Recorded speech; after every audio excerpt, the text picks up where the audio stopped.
Hi everyone, welcome to smart tutorial hub. আমি আজহারউদ্দিন হালদার তোমাদের সঙ্গে রয়েছি।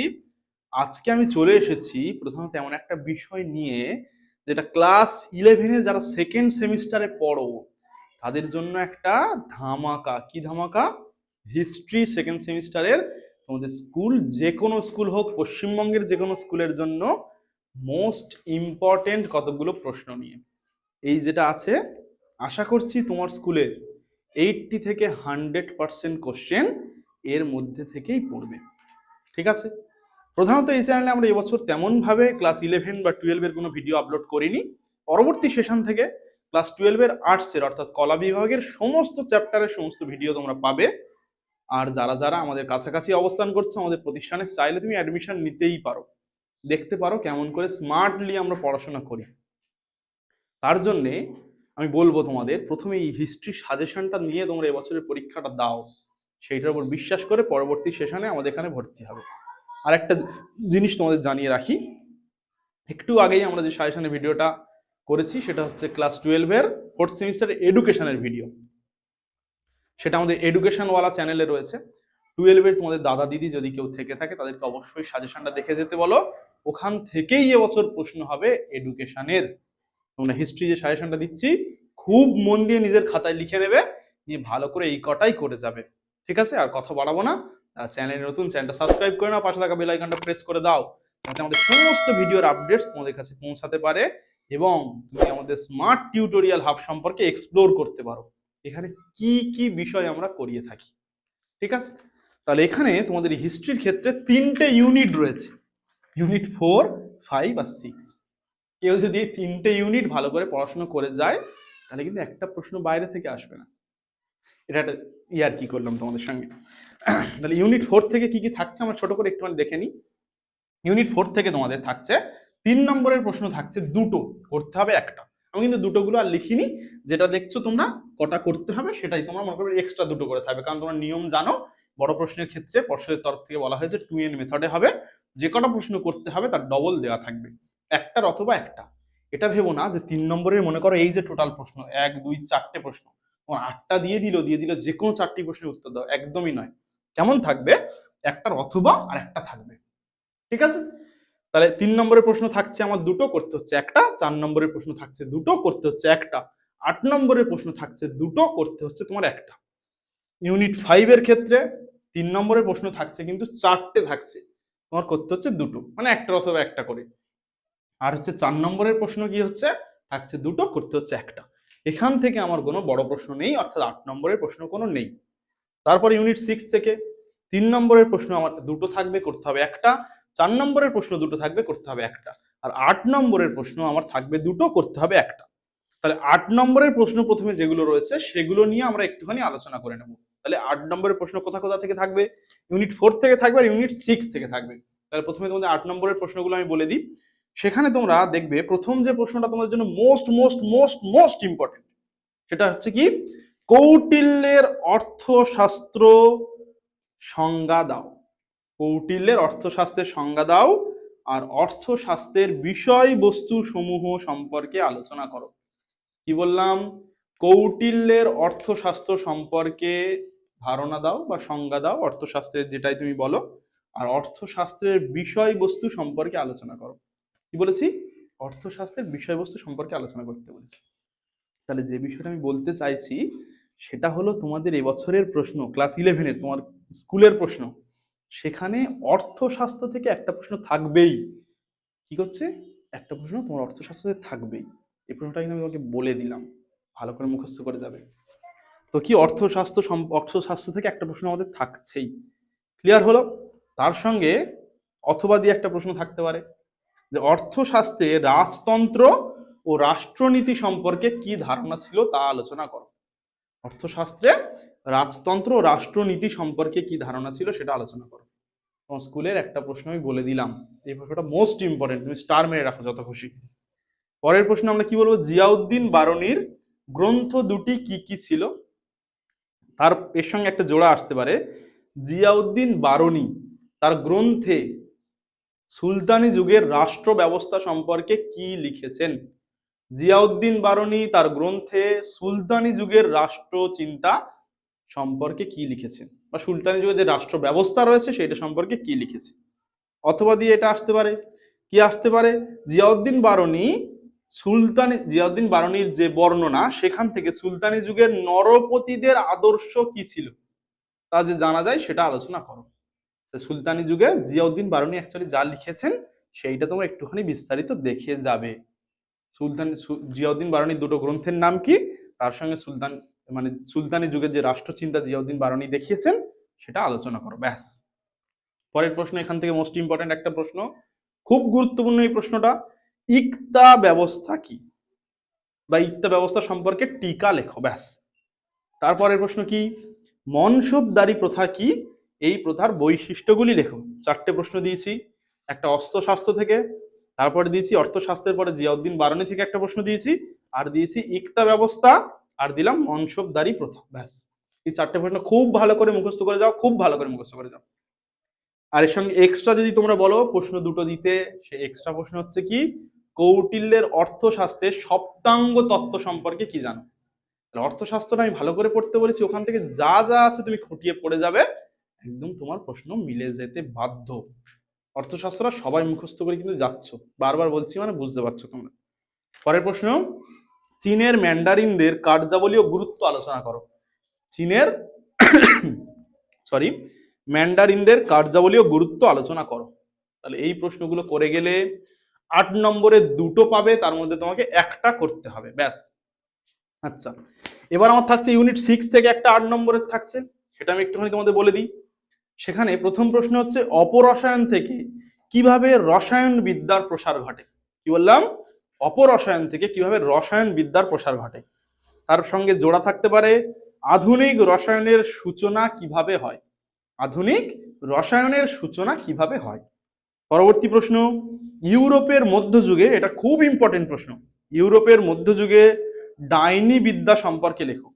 ডাইনি বিদ্যা, তার সঙ্গে জোড়া থাকতে পারে ডাইনি বিদ্যা বিরোধী আইন সম্পর্কে সংক্ষেপে লেখো। ডাইনি বিদ্যা বিরোধী আইন সম্পর্কে সংক্ষেপে লেখো। পরবর্তী প্রশ্ন কি রয়েছে, ইউরোপে আধুনিক জ্যোতির্বিজ্ঞানের স্বরূপ কেমন ছিল। আধুনিক জ্যোতির্বিজ্ঞানের স্বরূপ কেমন ছিল। তার সঙ্গে জোড়া প্রশ্ন, ভৌগোলিক বা সামুদ্রিক অভিযানের ফলাফলগুলি আলোচনা করো। ভৌগোলিক বা সামুদ্রিক অভিযানের ফলাফলগুলি আলোচনা করো। পরবর্তী প্রশ্ন, বিজ্ঞান ও প্রযুক্তিবিদ্যার ফলাফল কি ছিল। এটা অতটাও গুরুত্বপূর্ণ প্রশ্ন নয়, তবু আমি দিয়ে রেখেছি। পরবর্তী প্রশ্ন, চীন ও জাপানে কিভাবে মুদ্রণ শিল্পের প্রসার ঘটে। কি বললাম, চীন ও জাপানে কিভাবে মুদ্রণ শিল্পের প্রসার ঘটে। এর সঙ্গে একটা মোস্ট ইম্পর্টেন্ট একটা প্রশ্ন জোড়া রয়েছে, সেটা কি, মুদ্রণ শিল্পের বিকাশের ক্ষেত্রে গুটেনবার্গের ভূমিকা কি ছিল। মুদ্রণ শিল্পের বিকাশের ক্ষেত্রে গুটেনবার্গের ভূমিকা কি ছিল। এক্সট্রা হিসেবে তোমরা দেখে যাবে মুদ্রণ জগতে চীনের অবদান কিরূপ ছিল। মুদ্রণ জগতে চীনের অবদান কিরূপ ছিল। এই যে প্রশ্নগুলো বললাম ইউনিট 6 থেকে, এই কটাই করে গেলে তোমরা কিন্তু কমন পাচ্ছ। তাহলে আমাদের 8 নম্বরের দুটো প্রশ্ন আমরা অ্যাটেন্ড করতে পারবো। এবার আমরা যেটা করেছি 3 নম্বর আর 4 নম্বরকে মোটামুটি একসঙ্গেই দেখিয়েছি, 3 আর 4 প্রশ্নগুলো আমি একসঙ্গে দিয়ে দিচ্ছি, তোমরা ভালো করে দেখে যাও। তাহলে 8 নম্বরের প্রশ্ন ক্লিয়ার হয়ে গেল টোটাল। এবার 3-4 প্রশ্নটা একটু দিয়ে দেবো। সেটা হচ্ছে তোমাদের ইউনিট 4 থেকে প্রথম 3 বা 4 প্রশ্ন কি কি থাকছে। টিকা লেখন হিসাবে থাকতে পারে ইকতা ব্যবস্থা থাকতে পারে, হবসের রাষ্ট্র দর্শন থাকতে পারে, আর জায়গিরদারি ব্যবস্থা থাকতে পারে। কি থাকতে পারে, ইকতা ব্যবস্থা, হবসের রাষ্ট্র দর্শন, আর জায়গিরদারি ব্যবস্থা। পরবর্তী প্রশ্ন, যেটা অত্যন্ত গুরুত্বপূর্ণ একটা প্রশ্ন, আমি বলতে পারি 4 নম্বরে আমার যা মনে হয়েছে এটা হচ্ছে মোস্ট ইম্পর্টেন্ট একটা প্রশ্ন 3 বা 4 ক্ষেত্রে। সেটা কি, সেটা হচ্ছে ধর্মাশ্রয়ী রাষ্ট্র বলতে কি বোঝো। কি, ধর্মাশ্রয়ী রাষ্ট্র বলতে কি বোঝো। পরের প্রশ্ন কি, ম্যাকিয়াভেলির রাষ্ট্র চিন্তা আলোচনা করো। ম্যাকিয়াভেলির রাষ্ট্র চিন্তা আলোচনা করো। পরের প্রশ্ন, কৌটিল্যের অর্থশাস্ত্র সম্পর্কে লেখো। এটা 4 অথবা 8 তোমাদের আসছেই কিন্তু, ঠিক আছে। তারপরে কৌটিল্যের সপ্তাঙ্গ তত্ত্ব, যেটা ওখানেও বলেছি আমি এখানেও বলছি, ওটা কৌটিল্যের সপ্তাঙ্গ তত্ত্ব। তার সঙ্গে মনসবদারি প্রথা প্রবর্তনের কারণ কি ছিল, আর এর ত্রুটিগুলি লেখো। এটা জোড়া হিসেবে আসতে পারে। কি, মনসবদারি প্রথা প্রবর্তনের কারণগুলি কি ছিল আর এর ত্রুটিগুলি লেখো, ঠিক আছে। তারপরে মনসবদারি প্রথা কি, এর বৈশিষ্ট্য লেখো।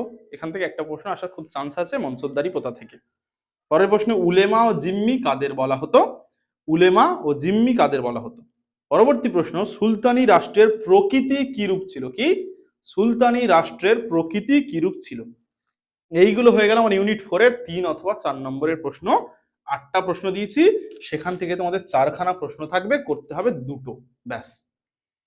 5 নম্বর ইউনিট যেটা রয়েছে সেখান থেকে 3 বা 4 এর জন্য কি আসতে পারে? ক্রুসেড কি, এর ফলাফল আলোচনা করো। বললাম ক্রুসেডটা মোস্ট ইম্পর্টেন্ট একটা প্রশ্ন।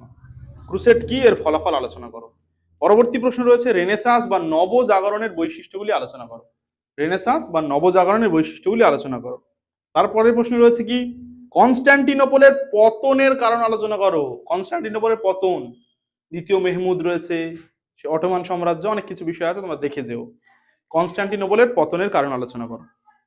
পরবর্তী যে প্রশ্ন, এটা আমি বিভিন্ন জায়গায় দেখেছি, প্রশ্নবিচিত্র অনেক পেজে দেখেছি, সেটা হচ্ছে কি, ইতালির রেনেসাঁস বা নবজাগরণের কারণ আলোচনা করো। ইতালির রেনেসাঁস বা নবজাগরণের কারণ আলোচনা করো। পরবর্তী প্রশ্ন, এটাও একটা মোস্ট মোস্ট মোস্ট ইম্পর্টেন্ট একটা প্রশ্ন, সেটা কি, লিওনার্দো দা ভিঞ্চির শিল্পকর্ম সম্পর্কে আলোচনা করো। কি বললাম? লিওনার্দো দা ভিঞ্চির শিল্পকর্ম সম্পর্কে আলোচনা করো। পরবর্তী প্রশ্ন, ধর্ম সংস্কার আন্দোলনে মার্টিন লুথারের অবদান আলোচনা করো। এটাও খুব ইম্পর্টেন্ট একটা প্রশ্ন। ধর্ম সংস্কার আন্দোলনে মার্টিন লুথারের অবদান। ভিঞ্চি আর মার্টিন লুথারের মধ্যে একটা প্রশ্ন তোমাদের সম্ভবত আসতে চলেছে বিভিন্ন স্কুলে। তাহলে লিওনার্দো দা ভিঞ্চি আর মার্টিন লুথারের অবদান আলোচনা করো। পরবর্তী প্রশ্ন, বিজ্ঞান ও প্রযুক্তি ক্ষেত্রে গ্যালিলিও গ্যালিলির ভূমিকা আলোচনা করো। এটাও খুব ইম্পর্টেন্ট একটা প্রশ্ন। বিজ্ঞান প্রযুক্তি ক্ষেত্রে গ্যালিলিও গ্যালিলির ভূমিকা আলোচনা করো। পরবর্তী প্রশ্ন রয়েছে, ইউরোপের ধর্ম ও সংস্কার আন্দোলনের কারণ ও ফলাফল আলোচনা করো। ইউরোপের ধর্ম ও সংস্কার আন্দোলনের কারণ ও ফলাফল আলোচনা করো। তারপরের প্রশ্ন রয়েছে, যে প্রশ্ন দুটো আমার মোটামুটি ফেভারিট মনে হয়েছে, ভক্তিবাদের কারণ আর প্রভাব আর সুফিবাদের কারণ আর প্রভাব। অনেক স্কুলে এখান থেকে প্রশ্ন আসবে, ভক্তিবাদ সুফিবাদ দুটোর মধ্যে একটা তোমাদের দেবে। ভক্তিবাদের কারণ ও প্রভাব আলোচনা করো, সুফিবাদের কারণ ও প্রভাব আলোচনা করো। খুব ভালো করে তোমরা দেখে যাচ্ছ। এই হয়ে গেল ইউনিট 5। এই 9টা প্রশ্ন থেকে তোমাদের থাকবে 4টে, করতে হবে 2টো একদম। পরের যে চ্যাপ্টারটা রয়েছে আমাদের ইউনিট 6 রয়েছে, সেখান থেকে যে প্রশ্নগুলো আছে, এখানে প্রশ্নের সংখ্যা একটু বেশি আছে, তোমরা একটু সেগুলো দেখে যাওয়ার চেষ্টা করো। প্রথম প্রশ্ন কি, ডাইনি বিদ্যার সামাজিক প্রভাব আলোচনা করো। কি বললাম? ডাইনি বিদ্যার সামাজিক প্রভাব আলোচনা করো। পরবর্তী প্রশ্ন, জ্যোতির্বিদ্যা চর্চার ক্ষেত্রে কেপলারের ভূমিকা লেখো। জ্যোতির্বিদ্যা চর্চার ক্ষেত্রে কেপলারের ভূমিকা লেখো। পরবর্তী প্রশ্ন, ভৌগোলিক অভিযানের ক্ষেত্রে ক্রিস্টোফার কলম্বাসের ভূমিকা আলোচনা করো। ভৌগোলিক অভিযানের ক্ষেত্রে ক্রিস্টোফার কলম্বাসের ভূমিকা আলোচনা করো। পরবর্তী প্রশ্ন, ইউরোপের প্রযুক্তিগত উন্নতির 2টি কারণ আলোচনা করো। ইউরোপের প্রযুক্তিগত উন্নতির 2টি কারণ আলোচনা করো। পরবর্তী প্রশ্ন, চীনের মুদ্রণ শিল্প কিভাবে, মানে অ্যাকচুয়ালি প্রশ্নটা হওয়া উচিত, চীনের মুদ্রণ শিল্পে কিভাবে বিপ্লব এসেছিল। চীনের মুদ্রণ শিল্পে কিভাবে বিপ্লব এসেছিল। পরবর্তী প্রশ্ন, কৃষি বিপ্লবের 2টি ফলাফল লেখো। ইউরোপের যে কৃষি বিপ্লব, তার ফলে কিন্তু শিল্প বিপ্লব এগিয়ে এসেছিল। ঠিক আছে, সেই কৃষি বিপ্লবের 2টি ফলাফল লেখো। পরবর্তী প্রশ্ন, ভাস্কো ডা গামা কিভাবে ভারতে আসে। ভাস্কো ডা গামা কিভাবে ভারতে আসে। পরবর্তী একটা গুরুত্বপূর্ণ প্রশ্ন রয়েছে, সেটা হচ্ছে ডাইনি বিদ্যার বৈশিষ্ট্যগুলি আলোচনা করো। কি আছে? ডাইনি বিদ্যার বৈশিষ্ট্য। একটা জিনিস এখানে বলে রাখি, এই প্রশ্নগুলো আমরা হয়তো বোর্ডে লিখে লিখে তোমাদের করানোর চেষ্টা করতাম, কিন্তু আমি ভীষণভাবে অসুস্থ, প্রচন্ড জ্বর রয়েছে, সেই অবস্থায় তোমাদের জন্য ভিডিও করছি, সেজন্য একটু মুখে বলে দিচ্ছি, তোমরা লিখে নিও, যেখানে যেখানে সমস্যা পজ করে বা একটা রিমাইন্ড করে তোমরা একটুখানি দেখে দেখে কমপ্লিটটা করে নিও। ঠিক আছে? আরেকটা বিষয় রয়েছে, যারা যারা ক্লাস 12-এ আমাদের এখানে পড়তে চাইছো, আমাদের স্মার্ট টিউটোরিয়াল হাবের অফলাইনে আমরা পড়াই যুগদিয়া জব্বার ডাক্তারখানার মোড়, আর অনলাইনে তো আমাদের ব্যাচ রয়েছে, সেই ব্যাচগুলোতে যারা জয়েন করতে চাইছো, আমরা মার্চ মাসের 1 তারিখ থেকে শুরু করছি। যদি তোমরা মনে করো সেই ব্যাচগুলোতে জয়েন করবে, ডেসক্রিপশনে আমাদের হোয়াটসঅ্যাপ নম্বর থাকছে, চটপট করে আমাদের সঙ্গে যোগাযোগ করো, অ্যাডমিশন নিয়ে নাও। অফলাইনে খুব বেশি সংখ্যক ছেলেমেয়ে আমরা নিতে পারবো না, কারণ আমাদের জায়গাটা কিন্তু একটা সীমিত রয়েছে।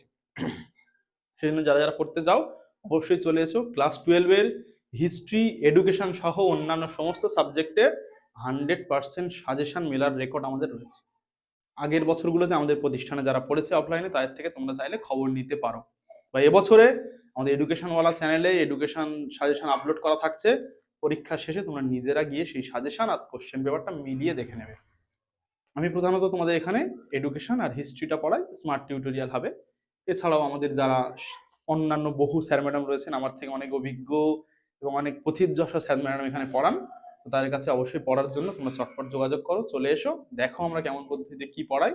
আর এই প্রথাগত পড়ার পাশাপাশি আমরা প্রধানত চাকরি বাকরির ক্ষেত্রে কম্পিটিটিভ এক্সামের জন্য একদম বেসিক থেকে পড়িয়ে থাকি। এছাড়া আমাদের কম্পিউটার কোর্স রয়েছে, মেহেন্দি কোর্স রয়েছে, মেকআপ কোর্স রয়েছে, অনেক কিছু বিষয় আমাদের প্রতিষ্ঠানে আছে। যারা কাছাকাছি আমাদের এখানে থাকো, অবশ্যই এসে আমাদের প্রতিষ্ঠান থেকে একবার ঘুরে যাওয়ার অনুরোধ রইল। তারপর ভর্তি হওয়া না হওয়া একদম তোমার ব্যক্তিগত ব্যাপার। পরবর্তী প্রশ্নগুলো আমরা দেখে নিই। যে প্রশ্নটা বলেছিলাম, ডাইনি বিদ্যার বৈশিষ্ট্যগুলি আলোচনা কর। পরবর্তী প্রশ্ন কি রয়েছে, জ্যোতিষ, জ্যোতিষ থেকে জ্যোতির্বিদ্যার যে উদ্ভব কিভাবে ঘটে। জ্যোতিষ থেকে জ্যোতির্বিদ্যার উদ্ভব কিভাবে ঘটে। পরবর্তী প্রশ্ন, মুদ্রণ বিপ্লব কি। তারপরের প্রশ্ন, কোপারনিকাসের বিপ্লব কি। কোপারনিকাসের বিপ্লব কি। পরবর্তী প্রশ্ন, কিভাবে আধুনিক রসায়ন চর্চা শুরু হয়। এটা আমি 8 নম্বরের জন্য তোমাদের বলেছি পাঠ কোশ্চেন হিসাবে, কিভাবে আধুনিক রসায়ন চর্চার সূচনা হয়। পরবর্তী প্রশ্ন রয়েছে, রসায়ন চর্চা কিভাবে গ্রিস থেকে ইউরোপের সর্বত্র ছড়িয়ে পড়ে। অপরসায়ন চর্চা কিভাবে গ্রিস থেকে ইউরোপের সর্বত্র ছড়িয়ে পড়ে। পরবর্তী প্রশ্ন রয়েছে, চিকিৎসা বিদ্যার ক্ষেত্রে রসায়ন শাস্ত্রের প্রয়োগ সম্পর্কে লেখো। চিকিৎসা বিদ্যার ক্ষেত্রে রসায়ন শাস্ত্রের প্রয়োগ সম্পর্কে লেখো। পরবর্তী প্রশ্ন রয়েছে, ইউরোপের ভ্রান্ত জ্যোতির্বিজ্ঞান চর্চা সম্পর্কে সংক্ষেপে লেখো। ইউরোপের ভ্রান্ত জ্যোতির্বিদ্যা সম্পর্কে সংক্ষেপে লেখো। আচ্ছা, আজকের আমাদের সাজেশন ভিডিও এই পর্যন্ত থাকলো। তোমরা সবাই অনেক অনেক ভালো থাকবে, খুব ভালো করে পরীক্ষা দেবে, স্কুলের পরীক্ষা, শুধু হিস্ট্রি নয়, শুধু এডুকেশন নয়, সমস্ত সাবজেক্টের পরীক্ষা তোমাদের ভালো হোক, এই শুভ কামনা রইল। আর যারা যারা এখানে পড়তে চাইছে অবশ্যই দেখা হচ্ছে পরবর্তী সেশন থেকে। আর যারা নাও এখানে অফলাইনে পড়তে আসতে পারবে তার জন্য, এছাড়াও ইউটিউবে আমরা পরবর্তী বছরে অর্থাৎ তোমাদের ক্লাস 12-এ কলা বিভাগের প্রায় সমস্ত সাবজেক্টের সমস্ত টপিক আমরা আলোচনা করে ভিডিও আপলোড করব। তোমরা সঙ্গে থাকবে। চ্যানেলটা এখনো যারা সাবস্ক্রাইব করোনি, সাবস্ক্রাইব করার অনুরোধ রইল, পাশে থাকা বেল আইকনটা প্রেস করে দেবে যাতে আমাদের সমস্ত ভিডিওর আপডেটস তোমাদের কাছে পৌঁছে যায়। আর তোমাদের যে সমস্ত ভাই বোনরা মাধ্যমিক দিচ্ছে, মাধ্যমিকের পরে যাতে সময়টা নষ্ট না হয় সেই জন্য বিভিন্ন ধরনের কোর্স, কম্পিউটার থেকে শুরু করে spoken English, soft skill development, এই সমস্ত কোর্স তোমাদের বাড়ির কাছাকাছি যে সমস্ত প্রতিষ্ঠান রয়েছে সেখানে ভর্তি হয়ে যাও। তারা আমাদের প্রতিষ্ঠানের কাছাকাছি থাকো, আমাদের প্রতিষ্ঠান থেকে এসে ঘুরে যাও। মাধ্যমিকের পরে সময়টা কেমন করে কাজে লাগাবে তাদেরকে আমরা সাজেস্ট করতে পারবো। সবাই ভালো থেকো, আরো একবার তোমাদের পরীক্ষা ভালো হোক এই শুভ কামনা রেখে ভিডিওটা এখানে শেষ করছি। চলো, টাটা।